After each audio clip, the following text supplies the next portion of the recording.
अब हमारे पास क्वेश्चन दिया है, if A B C are three mutually perpendicular vector. A B C क्या तीन वेक्टर है जो क्या एक दूसरे से परपेंडिकुलर है, और जो एबीसी का मैग्नीट्यूड है सबका मैग्नीट्यूड क्या है, सेम है। और हमको ये प्रूफ करना है कि जो आपका ए प्लस बी प्लस सी होने वाला है वो क्या ए बी सी तीनों वेक्टर से इक्वली इंक्लाइंड होगा, मतलब सेम एंगल पे झुका होगा। ठीक है, तो देखो पहले ये पूछ के आ रहा है, इसको देख लेते हैं कोऑर्डिनेट सिस्टम के अंदर। ठीक है, तो मान लेते हैं हमारे पास कोऑर्डिनेट सिस्टम पहले बना लेते हैं। सपोज कर लो ये वाई एक्सिस है, ये ओरिजिन, ये बोल दो ये एक्स एक्सिस, और ये बोल दो जेड एक्सिस। ठीक है, ये ओरिजिन है, यक्स और वाई क्या है, सपोज कर लो एक प्लेन के अंदर है, और जेड क्या है प्लेन के बाहर निकला हुआ है। ठीक है, ऐसा सपोज कर लो। सपोज कर लो ये वाई है और ये क्या है आपका यक्स है। ये क्या एक प्लेन के अंदर है, इस प्लेन के अंदर है, दोनों एक ही अंदर है, मतलब एक प्लेन के अंदर है। और जो आपका जेड है कुछ ऐसे है, वो प्लेन के बाहर निकला हुआ है। ठीक है, तो देखो सपोज कर लो ये जो ओ से ये कोई एक पॉइंट ले लो, ए पॉइंट। ठीक है, ये जो ओ से ए तक का पॉइंट है इसको कोई बोल दो ए वेक्टर के बराबर बोल दो। ठीक है, और कोई ये पॉइंट यहाँ पे ले लो, ओ से कोई पॉइंट बी ले लो, इसको बोल दो सिंपली बी वेक्टर के बराबर। ठीक है, तो देखो ओ से हम ए की तरफ गए, ओ से बी की तरफ गए, तो देखो अगर हम क्या करें यहाँ पे देखें, ये जो बी वेक्टर है उसी को यहाँ पे बना दे तो कोई फर्क पड़ने वाला है, नहीं पड़ने वाला है, क्योंकि वेक्टर को हम पैरेलली शिफ्ट कर सकते हैं।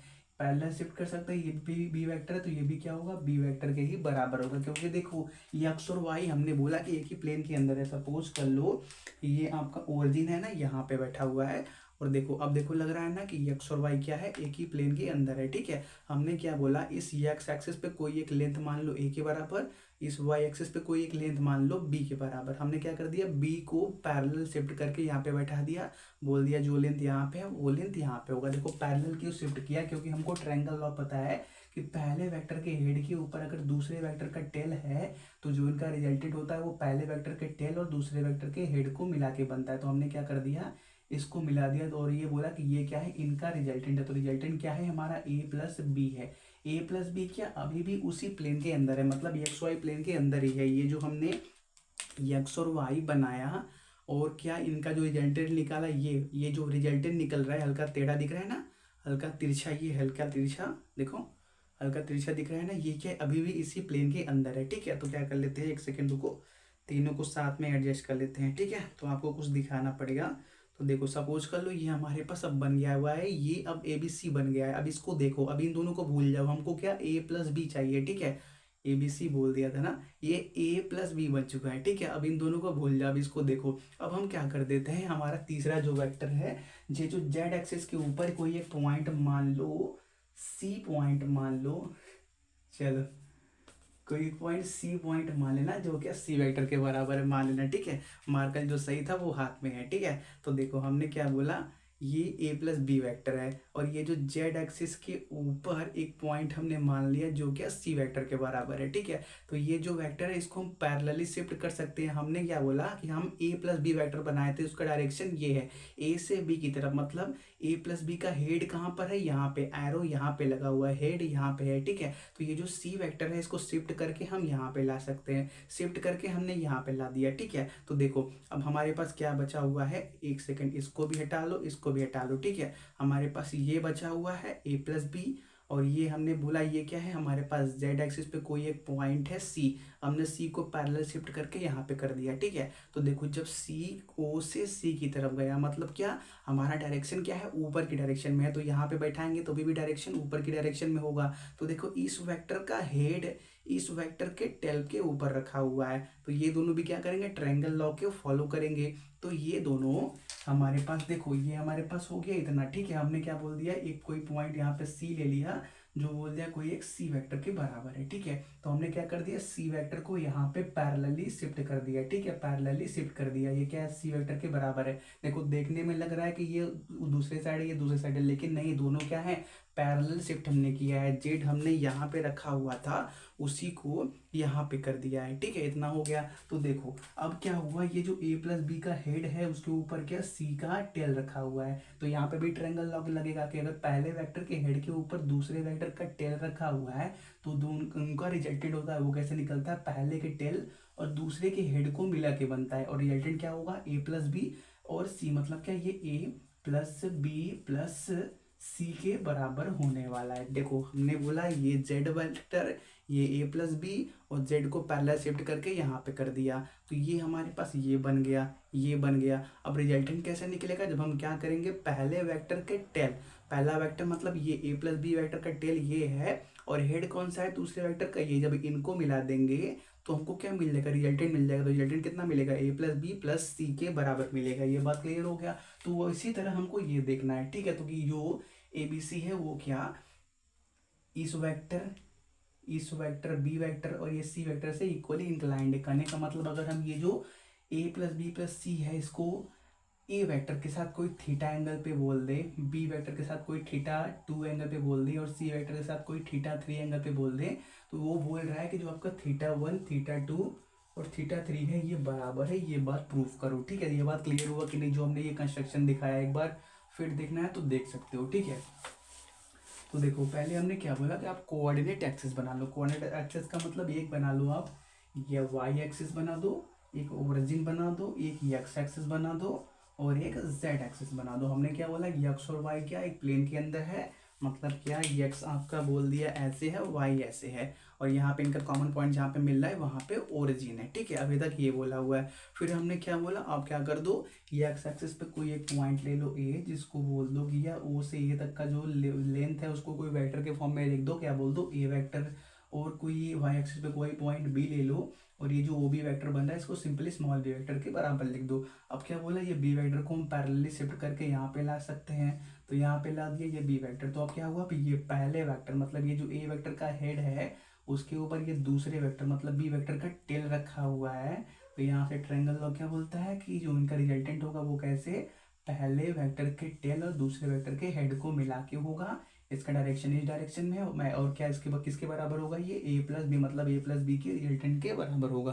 अब फिर क्या बोला, जो जेड एक्सिस है उस पर कोई एक पॉइंट सी ले लो और वो सी वेक्टर बना दो, जिसको बोल दो सिंपली सी वेक्टर के बराबर, ठीक है। फिर क्या बोला, आप सी वेक्टर को पैरेलली शिफ्ट कर दो। तो पैरेलली शिफ्ट करोगे तो सी वेक्टर को कहाँ पे बनाओगे, यहाँ पे बनाओगे। सी वेक्टर को हमने यहाँ पे बना दिया, ये क्या है, सी वेक्टर है, ठीक है। तो देखो अब क्या हो गया, ये जो ये वाला वेक्टर है इसका हेड इधर इस डायरेक्शन में है, और उसी के ऊपर हमने क्या टेल रखा हुआ है किसका, इस सी वेक्टर का। तो इसका हेड इसके टेल पे है, तो यहाँ पे भी ट्रायंगल लगेगा। तो यहाँ पे रिजल्टेंट कहाँ से निकलेगा, पहले वेक्टर के टेल, ये पहला वेक्टर बोला इसका टेल कहाँ पर है, यहाँ पे। दूसरे वेक्टर का हेड यहाँ पे है, तो इसको मिला दोगे तो ये क्या बनेगा, ए प्लस बी प्लस सी बनेगा, ठीक है। तो वो यही बात देखना है कि जो आपका ए प्लस बी प्लस सी है वो एक्स वाई जेड तीनों से क्या इक्वल एंगल पे इंक्लाइंड है, ठीक है। तो यहाँ पे हमने एक्स वाई जेड एक्सिस के बारे में बात किया, उसने एबीसी के बारे में बात किया हुआ है, ठीक है। तो फिगर तो ऐसा ही बनने वाला है, ठीक है। तो देखो हम मान लेते हैं जो हमारे पास दिया है, एक सेकेंड रुको, जो चीज़ ये इसको रख देते हैं, ठीक है, एक सेकेंड। तो देखो हमको क्या दिया हुआ है कि तीनों वेक्टर का मैग्नीट्यूड बराबर है, तो हम क्या लिख देंगे, mod of A is equal to mod of B equal to mod of C, mod of B equal to mod of C किसके बराबर है, सिंपली बोल दो कोई अल्फा के बराबर है, ठीक है। अल्फा के, चलो अल्फा के बराबर है लिख दो। अब फिर क्या दिया हुआ है कि हमको ये बात प्रूफ करनी है, तो वैसे स्टार्ट करते हैं कि अगर हम ए प्लस बी प्लस सी कर लें तो ये किसके बराबर होगा, ठीक है। तो क्या कर लेते हैं, इसी का स्क्वायर कर लेते हैं, ठीक है। तो इसका स्क्वायर किसके बराबर होगा, simply A plus B plus C dot A plus B plus C के बराबर होगा, ठीक है। तो यहाँ से क्या मिलेगा आपको, उसको भी लिख लेते हैं, ए डॉट ए, फिर क्या A dot B, A dot C plus B dot A plus B dot B plus B dot C plus C dot A plus C dot B plus C dot C, ठीक है। इतना मिल गया। तो देखो दिया क्या था, जो आपके एबीसी है वो क्या म्यूचुअली परपेंडिकुलर, मतलब तीनों एक दूसरे के परपेंडिकुलर है, तीनों एक दूसरे के परपेंडिकुलर है। तो जो आपका ए डॉट बी या बी डॉट सी या सी डॉट ए होने वाला है उसका वैल्यू कितना होगा, 0 के बराबर होगा, ठीक है। तो देखो यहाँ से ए डॉट ए का मतलब सिंपली मॉड ए डॉट सॉरी सिंपली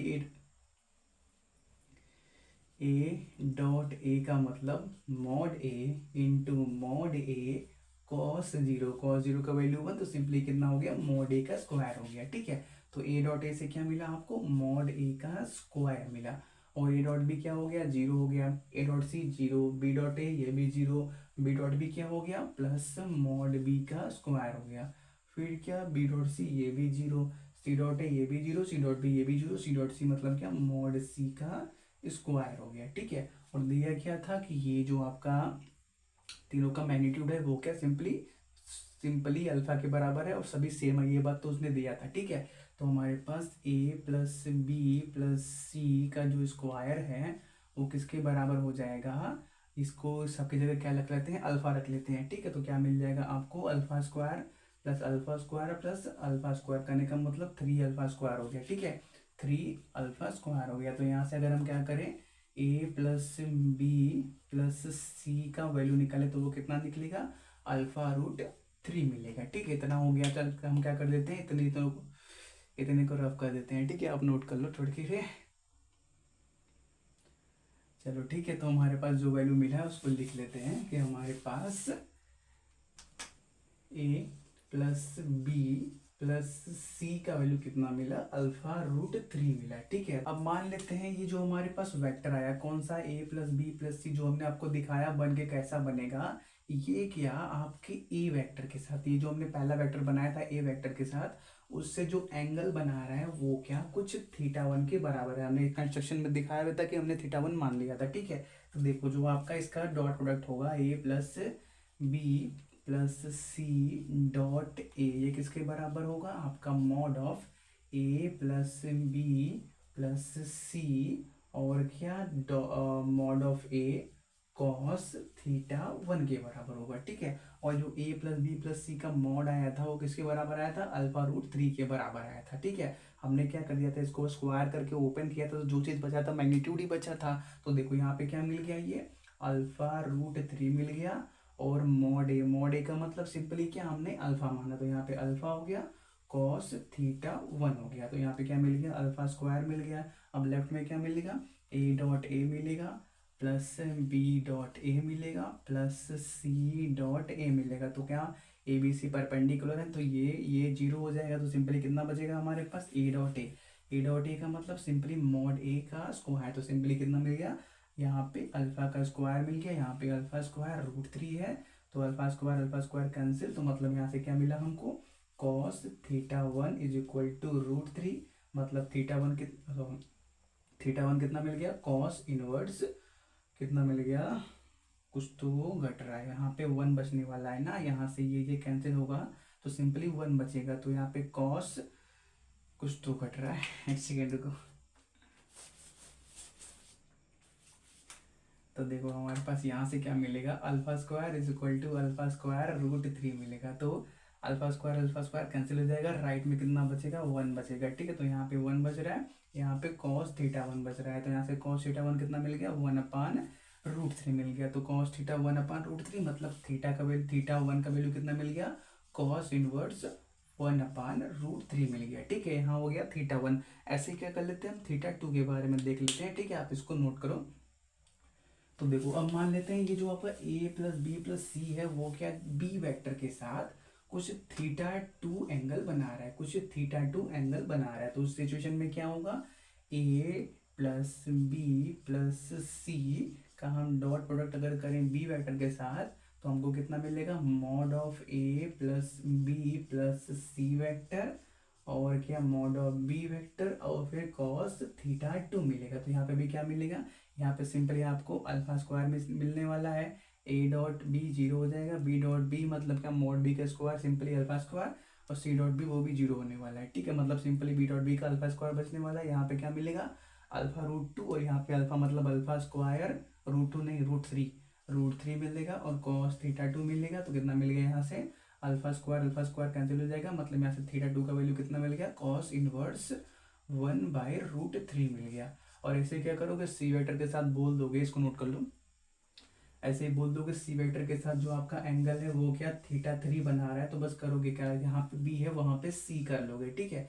तो यहाँ पे सी कर दो, यहाँ पे θ3 कर दो, सी वेक्टर हो गया, और फिर क्या यहाँ पे सी वेक्टर हो जाएगा, तो अभी भी क्या होने वाला है, वही होने वाला है, यहाँ पे सी और यहाँ पे cos θ3 हो गया। तो यहाँ पे क्या मिलेगा आपको, इस बार सी डॉट सी की वजह से अल्फा स्क्वायर मिलेगा, A dot C B dot C zero होने वाले हैं। यहाँ राइट में तो अभी भी वही रहने वाला है, मतलब थीटा थ्री का वैल्यू कितना मिल गया, कॉस इनवर्स 1/√3। तो यहाँ से आपको क्या पता चल गया, जो आपका ए प्लस बी प्लस सी है उसके लिए जो आपका theta one theta two theta three है सभी क्या है, बराबर है कॉस इनवर्स 1/√3 के बराबर। करने का मतलब जो ए प्लस बी प्लस सी है सब वो क्या, ए बी सी तीनों वेक्टर के साथ इक्वली इंक्लाइंड है। ठीक है, इसको नोट करो।